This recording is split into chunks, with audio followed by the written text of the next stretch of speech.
Okay, let's go ahead and get started. I want to thank everyone for joining us today from across the country and around the world. I'm Michael Higgs, Virtual Programs Manager here at Conscious Capitalism.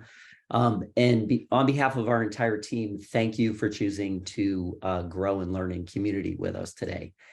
Today, we are very excited to be sharing space with Tiffani Bova. She is the Global Customer Growth and Innovation Evangelist at Salesforce. We will be discussing unleashing the magic of stakeholder orientation and her new book, The Experience Mindset, Changing the Way You Think About Growth. As many of you know, Conscious Capitalism is a global community of CEOs, presidents, founders, board members, entrepreneurs, and thought leaders from diverse industries, backgrounds, and perspectives who are committed to sharing a purpose of elevating humanity through business. We were founded in 2008 as a 501c3, and we provide the community a platform to convene, participate in workshops, interactive discussions with practical advice and tools on how our principles are integrated into different organizations within various industries. Our community of conscious capitalists offer best practices and business strategies on how the philosophy is applied to create sustainable success within one business, leading to systemic change and impact throughout the world. At Conscious Capitalism, we do this by creating learning opportunities like today's session and building systems of support for practicing conscious capitalists through our Conscious Leader Network membership as partners with our organization and engagement with our local chapters throughout the United States. Several times a month, we offer virtual gatherings as a way for the community to see how this philosophy takes shape in the leadership journeys and business practices of those in our network. A little housekeeping. Today's session is going to run for about 45 minutes. Tiffani and I are going to be in conversation for about 30 to 35, and then we're going to transition to audience questions. So as questions come up for you during our conversation, use the Q&A box down below in the Zoom interface to add those, and we will have time to get to your questions.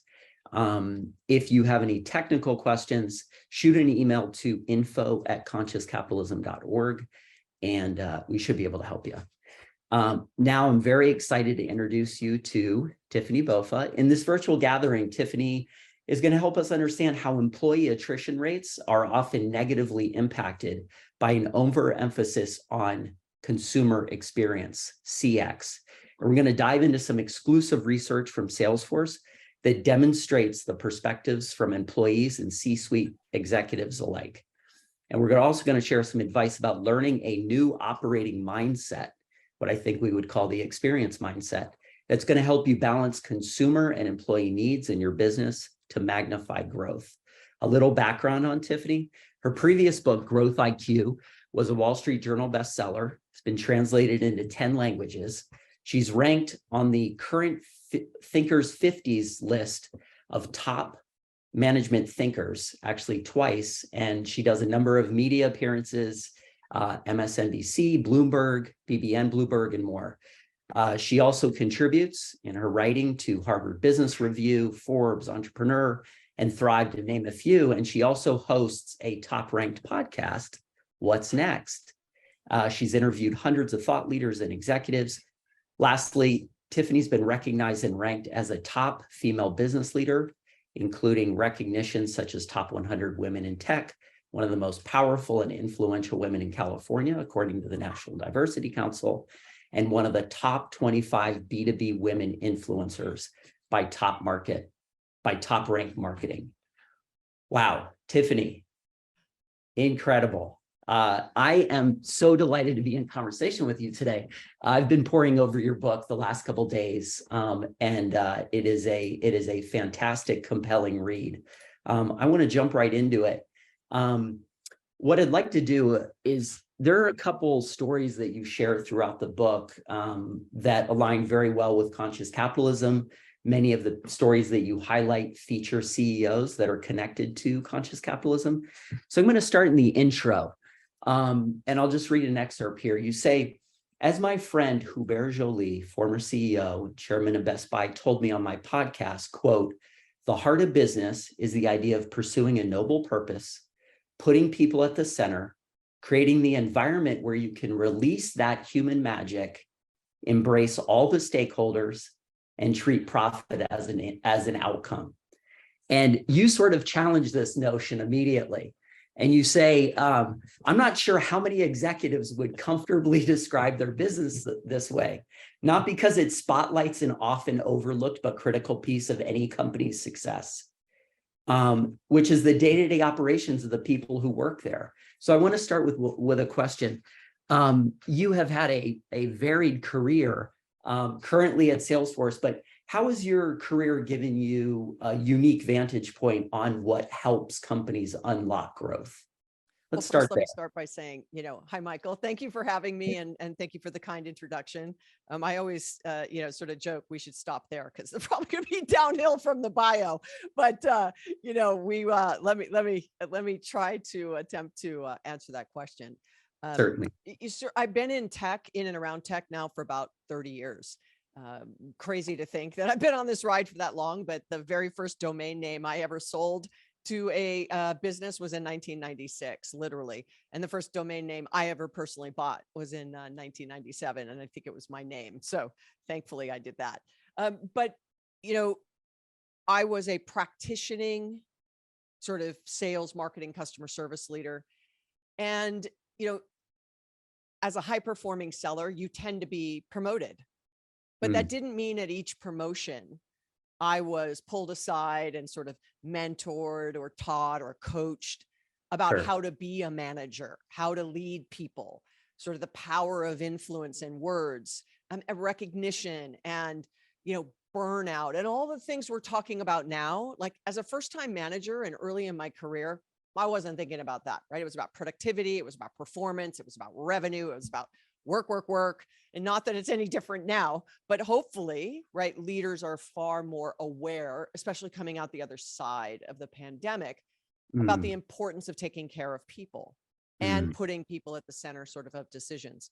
But after that time as a, leader, both for startups all the way to Fortune 500 companies, I spent a decade at Gartner Group as a research fellow, leading sort of the practice around go-to-market, sales transformation and growth. And that really helped me shift from thinking in the business to about the business and a more wider angle view of sort of what are trends that are happening more broadly that might have implications as well as lessons learned for other companies. Even doesn't matter, right? Doesn't have to be in like industry or even region or segment or size, right?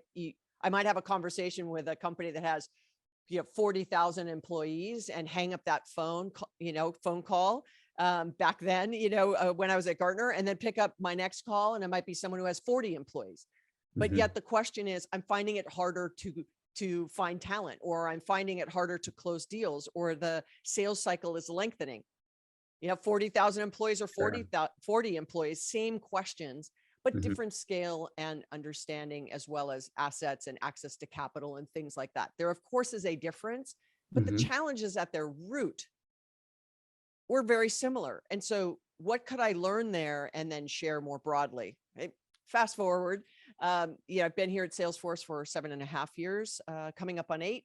And I would say that this is where it really, my lens around the power of culture, the power of people, the role that they play in innovation, the role that they play in growth and serving customers. And they are really the keepers of the torch, right, of the promise that brands make, really came into view when I started working here, because we just have a very strong culture, number one, but we have a very vocal and public leader who is, known for saying doing well by doing good and being very conscious of the greater role we play in the communities we serve. And so that was sort of I went from a very narrow view to a little wider, to a little wider, to a little wider, right? And I think that has served me well over the last, 30 years. Wonderful. And I want to dive into one of the challenges I think that we're seeing around consumer experience. And you very succinctly, with a broad stroke, describe the different industrial revolutions.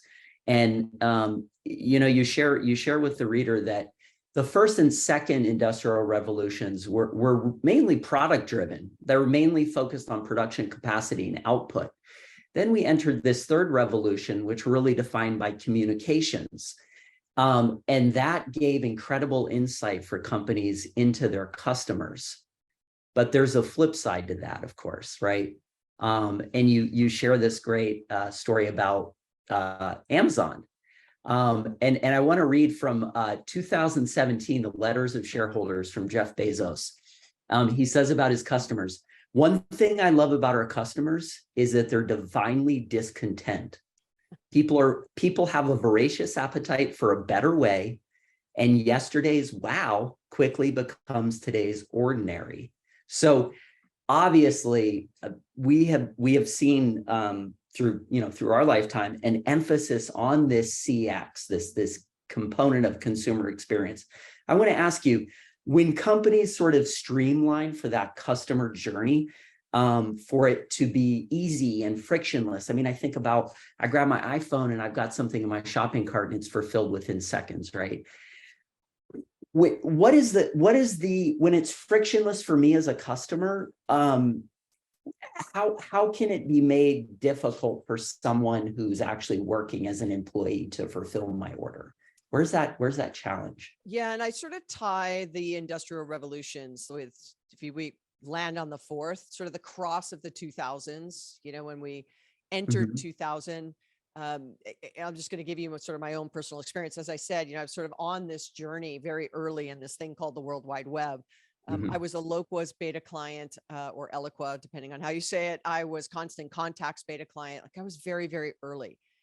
And back then we were working with a company called Razorfish on developing our website, on literally going from 10 clicks to how do we get to 2 or 3 clicks. Like, that was the holy grail of never force the customer to bounce around the website to do something with you.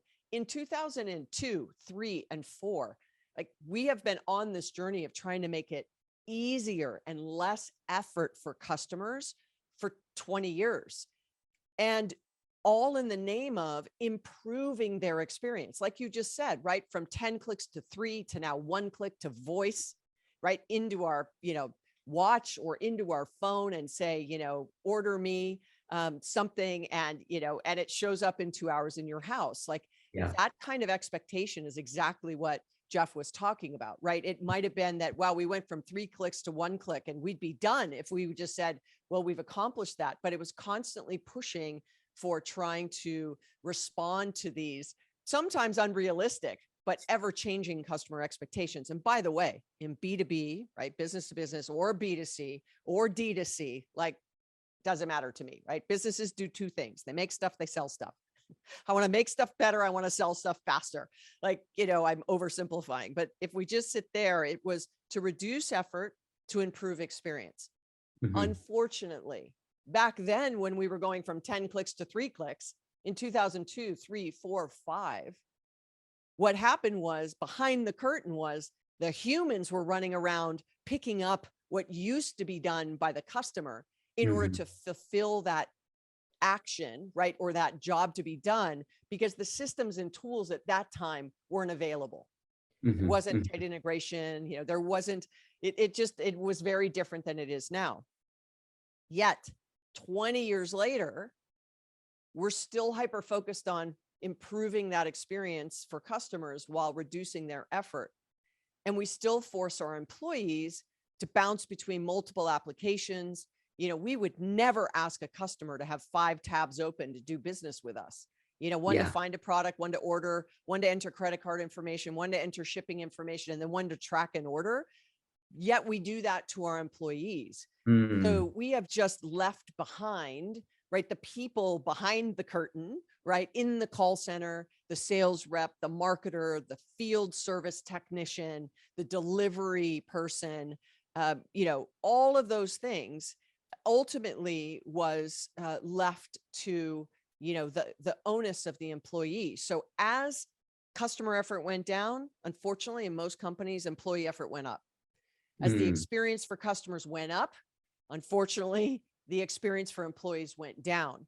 And that started to really diverge when we crossed the fourth industrial revolution, started to get far more digital. Yeah, I think you close your introduction by saying that, the CX and the EX, they're long treated as separate worlds, very siloed. And you posit a question, you say, how can you get beyond the experience disconnect and invest in what contributes to the human aspect of the customer's experience? And you say, for most companies, the answer seems to be hiding in plain sight. Empowered, engaged employees who view enriching customers' lives or businesses as the core purpose of the company.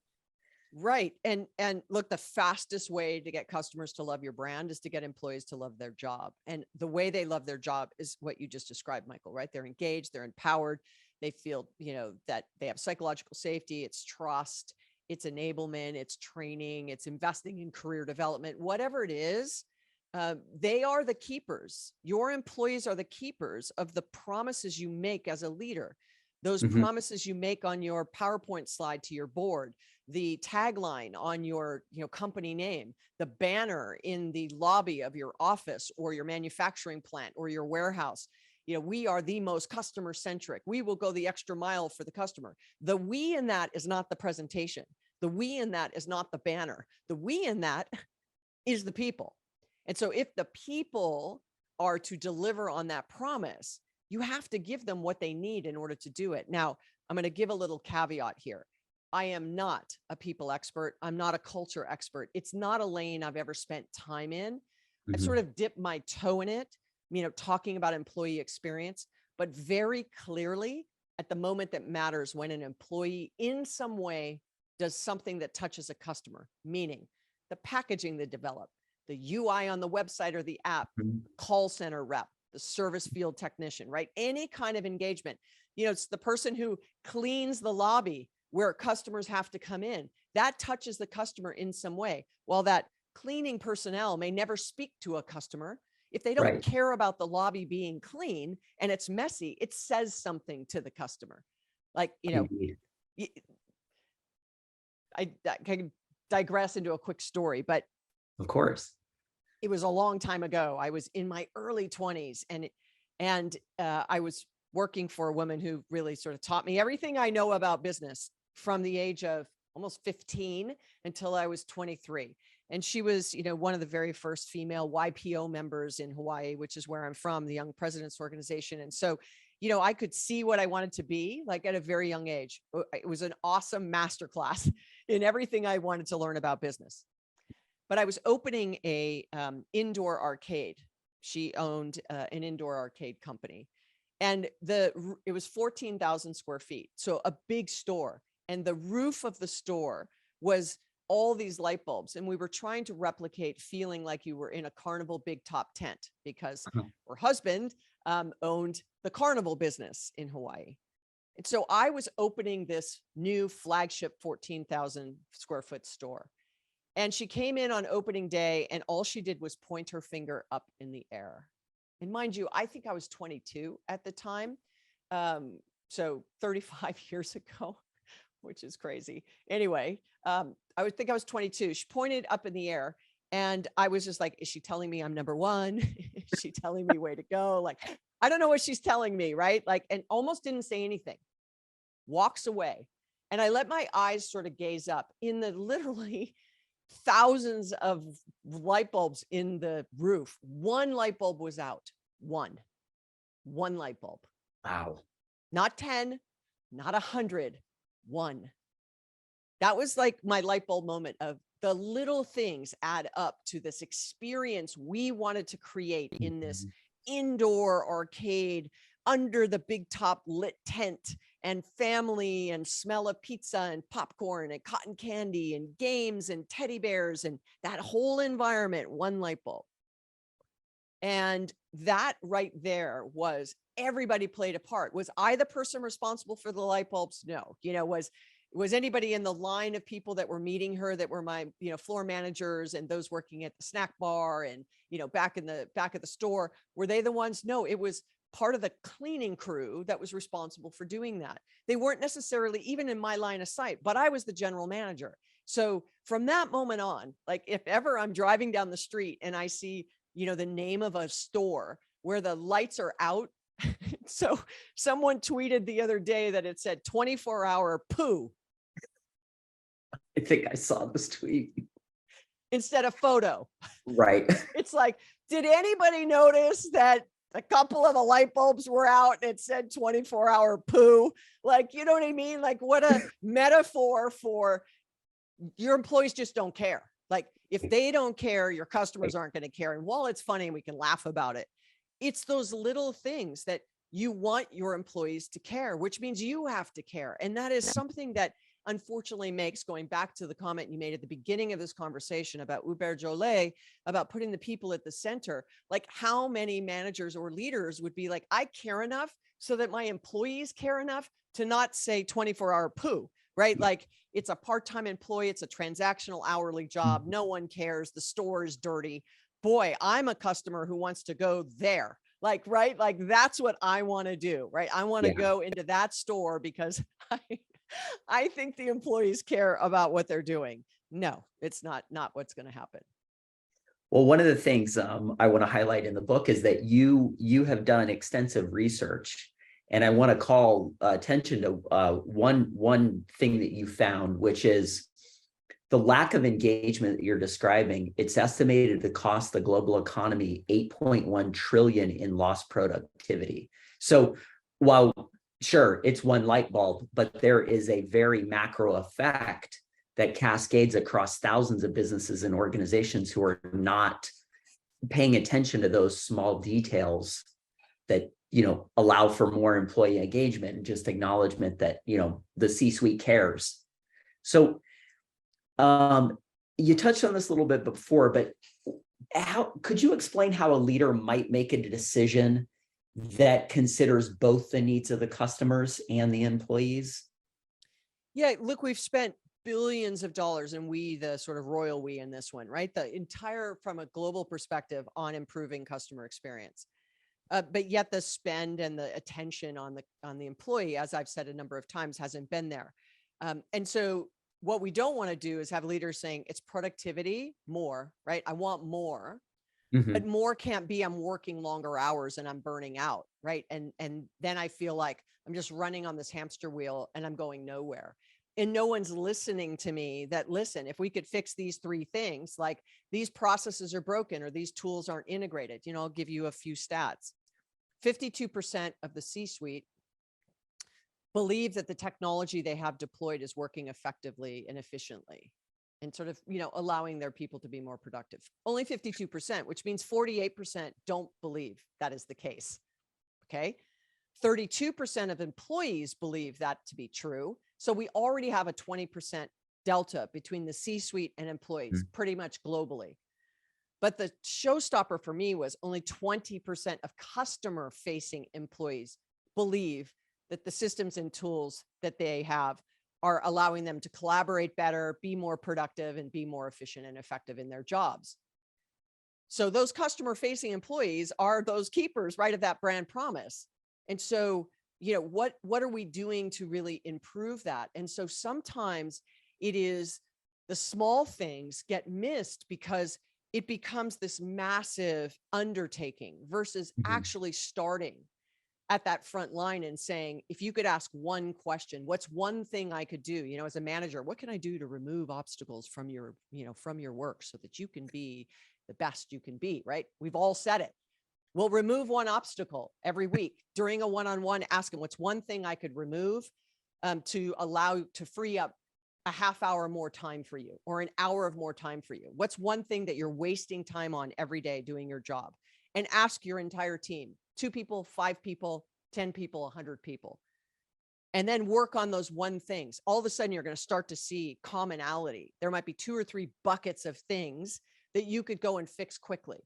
That engenders this sort of, look, they asked, I answered, they care enough to fix it. The result was I have to produce less effort to do my job. My experience improves. When you work through that list, you do it again and you do it again and you do it again. And so you're sort of nipping at the heel of all the things that are slowing your people down and making work more complicated than it needs to be. It may be thankless work upstream, but it is absolutely necessary downstream, right? It creates trust. It creates psychological safety, that they asked a question and I answered and said, look, this is broken and somebody made a really bad decision. Now, if there are things that your employees say they want to have fixed that you can't fix because maybe you're in a highly regulated industry or they don't understand why you're doing it, then explain to them why it is you need to keep doing it. They may not, the employee may not like it, but at least they'll know this is why we're doing it. I might not like it, but I need to do it and move on. But it's Yeah. this sort of smoldering unhappiness that just starts to manifest itself in 24-hour poo, right? Like at the end of the day, it just shows itself in really small ways, meaning they think, I'll just get to it next week. Or I've been ordering those light bulbs for 2 weeks, but my manager's not listening to me. It's like, look, if you cared enough, you'd go to Home Depot, buy it way above and beyond your role. But it says something about you too, that all of a sudden you don't care. So that's quiet quitting. Quiet quitting is, I just don't care. I don't care. It's messy. It's sloppy. I don't care. I don't answer customers within the, a guaranteed 2 hours.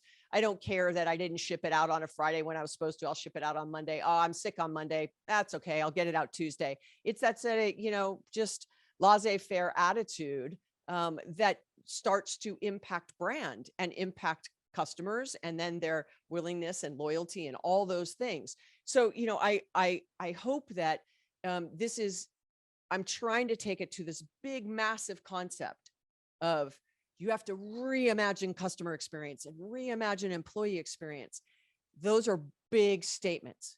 But if I can deconstruct it down to small little actions as a first-time manager, line manager, right? And as you move up, you have the ability to do larger actions. But I believe it starts from the bottom up, right? If you don't have that kind of culture that is willing to do those things, it doesn't matter. It doesn't matter. You will keep trying to push the rock up the hill to get more from your people when they're just not willing to do it. Yeah, I want to I want to highlight one of the tactical implications of this asking questions. And it's the stupid shit we do. You share a story in the book, Clearco. There's a CEO woman. Clearco's the company. It's a financial lending firm, I think, based in Canada. $2 billion rev. This woman is just a business. Yeah, 2 unicorns, I think you mentioned in the book. Yep. But so she implemented a basically an inbox where employees could just simply email things that they feel were just stupid shit that the company was doing. Clearly, we're on a theme today. Was not intentional. However, you might have drawn that out of me, Tiffani. Yeah, I don't know. Not intentional. And I don't use the poo example in the book because had I known that example, I would have used it in the book, but the book was already written. But I did tell the story, I think, about the light bulb. So the email box was my way of saying that I don't want people to think this is a multi-year, multi-million-dollar project and you have to blow up everything you've ever done. And, like I was just saying, reimagine. It could be something as simple as an email box. Now, mind you, she had less than 150 employees, I think, at the time. So manageable. If you have 10,000, it gets more difficult. Now you could do a Slack channel, obviously, but you could do it by group, by team, by division, by region, by segment, by manager, right? Where you ask all your managers, or simply, like I just said on the one-on-one, that if your team is too big to do a one-on-one, maybe you set up a Slack channel or an email box and just say, I want you to send me one thing, and ask that question collectively. And so what she did was she was doing massive M&A, and there was, the company was growing, hyper growth. And she felt like, oh, I feel like we're getting a little out of rhythm. And I don't know why. So I'm just going to ask this question. And it was kind of because a couple of people had come to her and said, I feel like we're doing some stupid stuff over here and over here. And I don't really know how to approach this. So set up the email box. Now, what that did was it said, executives care. It says that they're willing to ask. But now if the employees take the time to answer and care enough to answer, then you have to like come back and respond, right? You can't just do an annual or biannual or every quarter employee survey, and then it goes into some black hole and the employees never hear, well, what was said? And you can't Right. just then report out, well, here's what we found. This went up, this went down, this stayed flat, this went, say that like we actually identified these 3 things were hot buttons collectively, and we're going to do these things to fix it. And so that just shows that you're willing to be empathetic to the pains of your employees, but you're also willing to be vulnerable to let your employees tell you maybe some decisions you've made as a leader, maybe are no longer valuable or valid Sure. or are working. And then you also show a significant amount of trust, right? Ask, answer, and work. And so it checks a lot of the boxes we found in the research that ultimately and unfortunately, almost 3/4 of companies around the globe, at least the C-suites that, we surveyed, and then the hundreds of executives and employees we interviewed, that nobody owns employee experience. We have people who own HR. We have people who own IT. We have people who own customer, right, experience or customer success. We have people who own the call centers and sales and marketing, but we don't have anybody who looks sort of across the entire landscape of the journey of an employee to look for places for improvement. Like we just said, right? If systems and tools aren't working, well, isn't that IT's, problem to uncover and solve? But if they're totally focused on the customer's experience with the apps and tech that they're doing, and then of course, keeping the lights on, right? The systems and tools that we use, right? The laptops, the printers, the whatever we have, the network, right? Those kinds of things. But the average, well, let me say that the enterprise average is a little more than 1,000 applications, unique applications. It's 1,061 to be specific. Applications average in an enterprise. Only 27% of those applications are integrated. So sit on that for a second. Yeah, let's just. I ask, I know we've got a couple people, but maybe in the chat, put in the chat, how many applications do you need to go to every single day to do your job? If any of you are doing it with one, I want to hear from you for sure. But 5 to 10, more than 10, less than 5, 5 to 10, more than 10.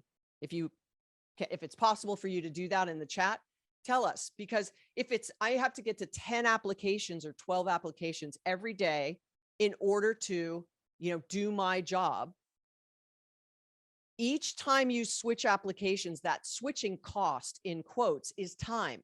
And while the brain sees you switch from app to app, I go from, Slack to Gmail, right? You can tell I'm in Slack, I'm in Gmail, like visually you can tell. It takes about a couple of milliseconds for your brain to catch up. Through the course of a week, it's almost 4 hours of brain switching time. And we all talk about productivity. Like, could you give back 4 hours of time instead of switching? More than 10. I need 5 to 10 applications per day to do my work. So imagine through the course of the day, there'd be no way you could do it because it would be too much. I think it's like the average of like 600 switches through the day that we do, which is why all that wasted time, right? That millisecond might add up to 15 minutes or 30 minutes a day in 600 switches. Add that up, it's a little less than 4 hours a week. That's how you get to those numbers. And so if you're looking for more productivity, is it more tools, different tools? Is it training, or is it integrating applications? Is it having a single source of truth? And, it's not lost on me where I work. Those are our narratives. Those are our platforms. There's a reason that it is, right? Because we know that if we can create an environment where employees are firing on all cylinders and they're able to do their work effectively and efficiently, focus on the value-based work, let the systems take over the low-hanging sort of like repetitive, redundant tasks that don't require any critical thinking, and free up humans to be creative and value-based and do things that they enjoy doing, great things happen.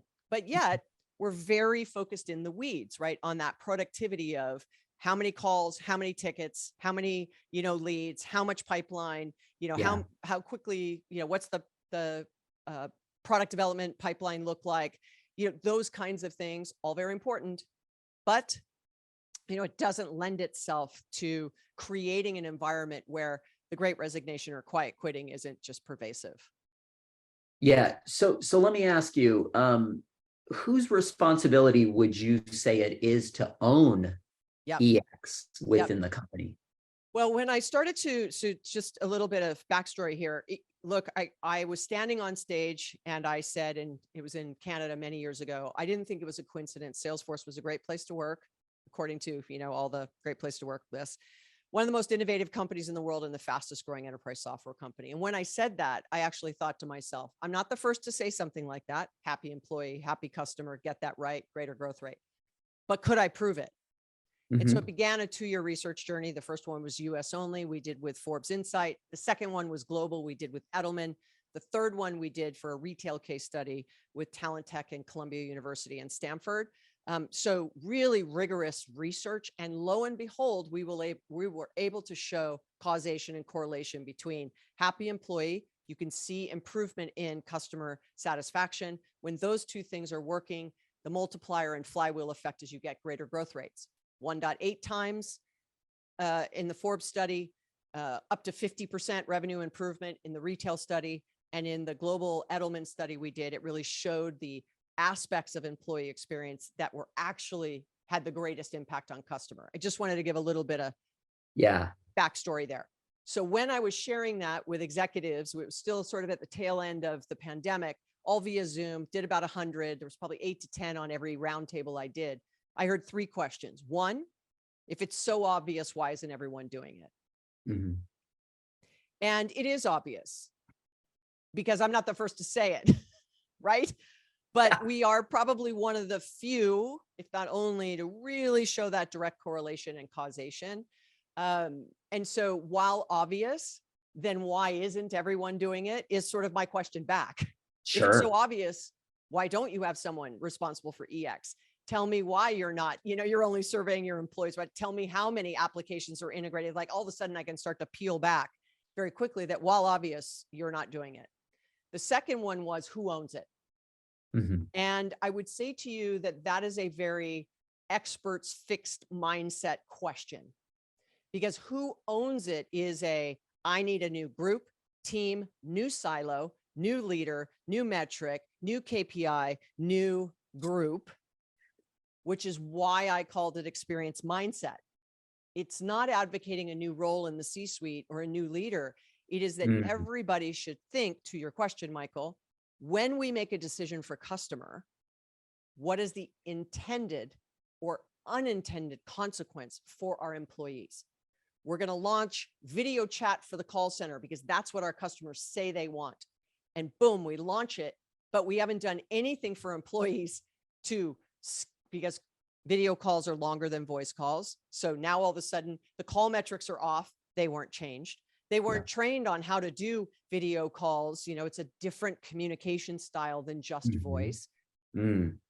Maybe some people are remotely working. They don't have high-speed internet in their home, which some, 30% of the US population does not. So, ultimately that isn't sort of a way to launch. Although you're answering for customer, you've just set your employees up for failure. And so, which was one of the stories I used. So if, who owns it gets us into that siloed discussion. And then the third question I'd get is, what's the ROI? And these are all the right questions, but you can tell that that's a very normal, like, okay, well, hold on. I'm not going to do it unless I can prove an ROI. If I can't measure it, I can't manage it. If I can't manage it, I'm not going to do it. If I can spend $1 here, my CAC or my customer acquisition cost is X, but on employee, I don't know what my ROI is on that. So I'm not going to do it. And so I would say back, well, hold on a second. So you're not going to invest in training for your employees. Why not? Well, if I do all this investment in them and they get all this certification and they know how to do all these things, they're now more marketable to leave me and go get another job. I'm like, maybe so. But if you don't invest in them and you don't train them and they stay, which is worse? Right. Which is worse? Yeah. And you watch them sort of go, this is not meant to say that everybody's doing it incorrectly. It's really just to plant a couple seeds that if I can get people to take a beat when they make a decision for one constituency or the other, to just make sure that it's not setting up the other for failure or more friction or, less integration or less joy or whatever terminology you want to use, then this has been a success. If I can just get one. So I want to take an opportunity to take a couple questions. Thank you, Jason, for your questions. We're going to get to those in a moment. If anyone else does have a question or two for Tiffani, feel free again to use the Q&A feature, bottom portion of the UI. Tiffani, let's take Jason's first question here. He does love the light bulb story, so thank you for the digression there. Mine at the carnival or the 24-hour poo? I mean, like, I'm going to go with the carnival, just so we move away from that topic. But okay. Jason knows we're going to celebrate the light bulb story at the carnival. He says, as an Air Force officer, we're taught that the moment you walk past the deficiency, you as a leader just set a new standard. Love that, Jason. Yep. He says, and his question is, what are the best practices that you've seen in balancing that attention to detail and the quote nitpicking your people into frustration and diminish psychological safety? Right. And couldn't agree more.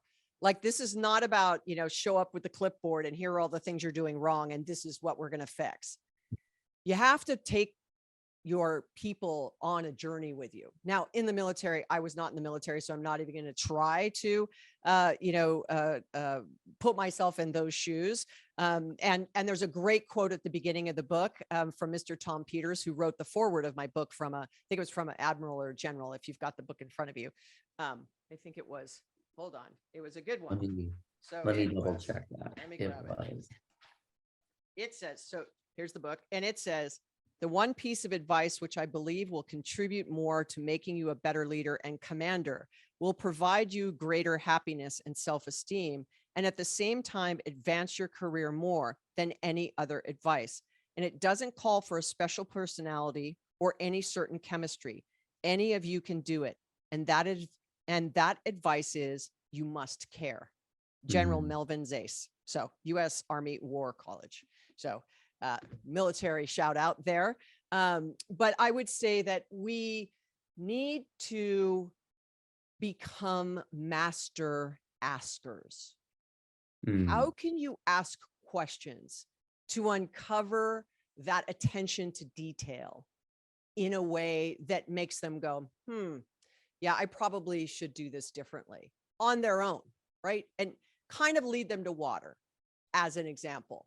Right. So you might say, what was your last best experience you had at a brand personally, and why? Tell me why. Would you think our customers would say that about us? And if so, fantastic. If not, why not? Right. Now, if you had, let's just say you asked that question, you have to be willing to not only be a master asker, but now you have to be a really good, intentional, and caring listener. Don't interrupt, don't correct, just listen. Then say back, if I heard you correctly, here are things that we maybe, are missing on based on what you just said. Any suggestions on how we could fix that? Now you've got them not only thinking about it and answering, but asking them how to fix it. Not bring me the solution, not the problem. You've had them frame the problem because maybe they don't actually know what the solution is, but now all of a sudden you can talk about the solution. And again, in the military situation, you may not have that kind of time, but in the business world, we have a little bit more time. And so just a half-hour conversation with someone, and now that you have that information and they might have given you some examples of how to fix that, now you need to try and go action that. And then say, you know what? I was having this amazing conversation with Jason the other day, and Jason brought to my attention ABC, and then which I thought were very insightful. So you've given a little kudos publicly, acknowledgement, right? A cheer on that. And then because of that, we're going to do these, X, Y, Z. We're going to do these 3 things. Or we're going to do these 2 things, but we're not going to do the 3rd thing because of this reason. So now all of a sudden you've shown as a leader, it wasn't my idea. I don't manage from command and control top down, which again, very different from the military.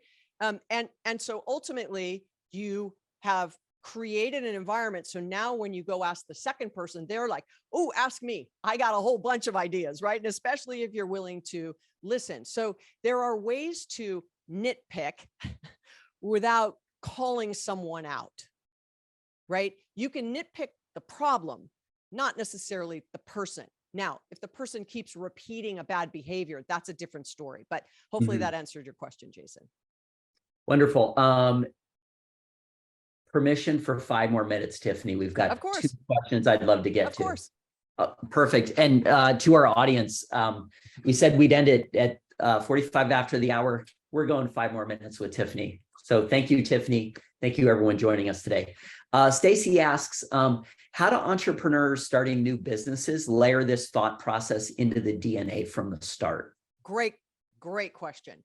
Because, often I hear, well, this sounds like, Tiffani, it's a very robust organization. You've got leaders and multiple, C-suite, and like, I'm an entrepreneur. I wear 5 hats. Like, I have to argue with myself, which, I've worked for startups and run sales, service, and marketing. And I had to sort of yell at myself for budget money that I was sharing amongst my 3 teams. Like, I'd have to fight with myself on where to spend the dollar. So I get it. And you're right that the tone you set, the culture you build early on in the organization will follow you.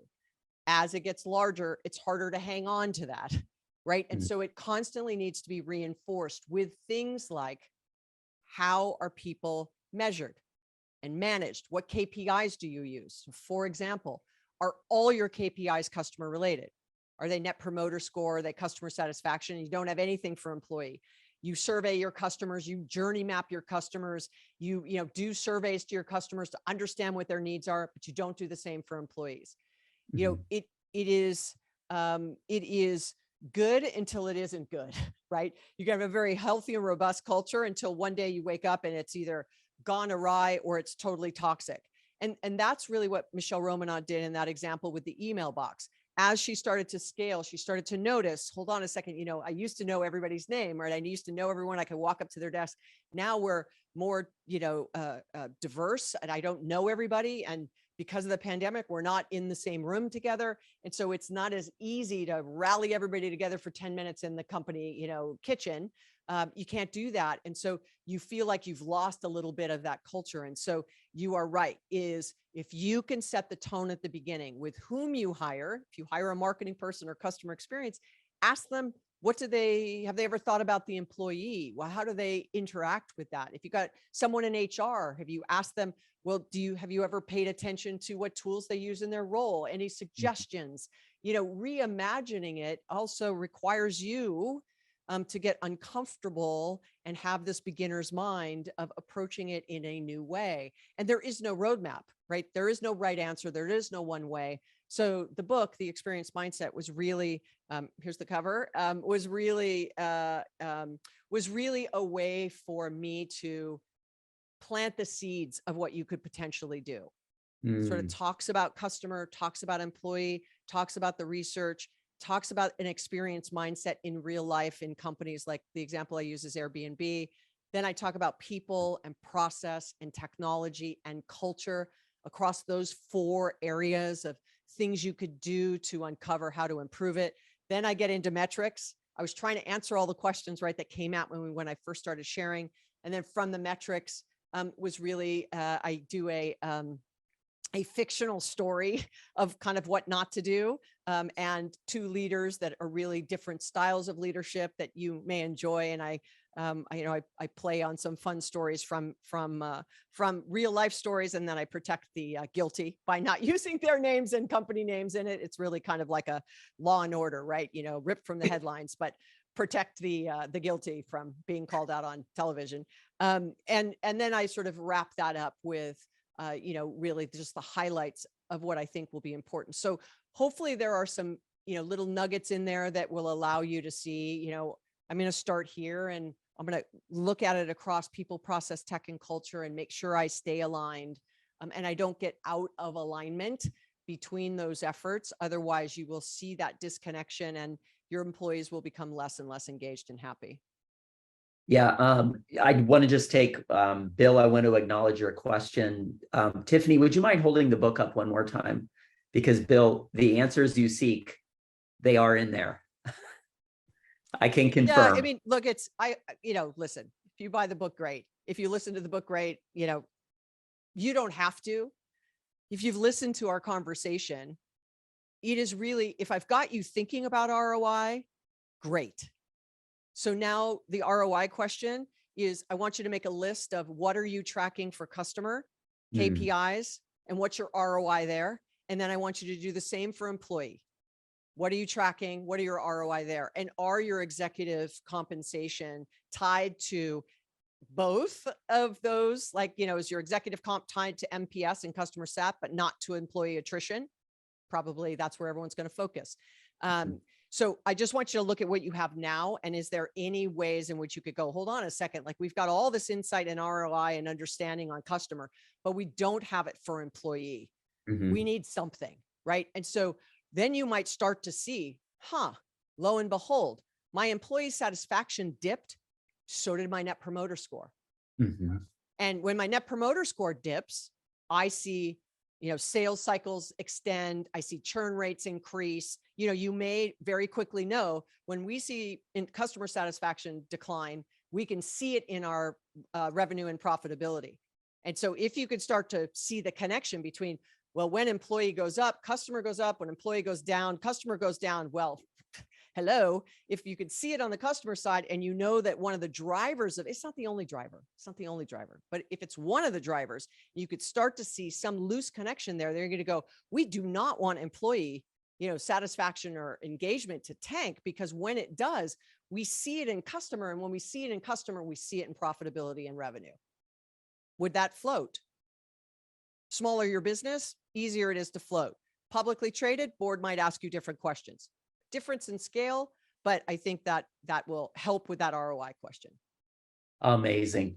Audience members, this recording will be distributed via our YouTube channel in the next few days. If you want to go back and review it, there's so many nuggets of wisdom. Tiffany, your enthusiasm, your energy, just incredibly grateful to have you join the conversation today. Reminder to our attendees, I did add a survey link a while ago into the chat. Feel free to fill that out. It does help our future programming. If you're new to Conscious Capitalism, visit us at consciouscapitalism.org. Tiffany, thank you so much for your time today. Greatly appreciated. Thank you. Thanks everybody for the great questions. And last, where can people find more information out about you? Yeah, so I'm really active on LinkedIn. Unfortunately, I don't have any more connections. I'm maxed out, but you can follow me on LinkedIn. I've got a podcast, as Michael mentioned, called What's Next with Tiffani Bova. I am very active on Twitter, Facebook, Threads, Instagram. But I would love feedback. If there's anything I said on here, if we didn't get a chance to answer the question, just drop me a DM in LinkedIn. I'd be happy to answer if I can. I've got a new article out on HBR that came out last week that talks about the 5 elements in employee experience that have the greatest impact on customer experience. So you could check that out. That's a quick read. So, and I'm always looking for feedback either way, right? You agreed or disagreed. If you disagreed, I actually really want to hear from you, because that's where my talk track and my learning really expands. Sometimes I make a comment that I'm bringing a bunch of assumptions into that comment, and it might need a little more clarification. I'm always open to it. So I'll look forward to hearing from you. Yeah, what a warm invitation for people to reach out. Thank you so much, Tiffany. Greatly appreciate your time today.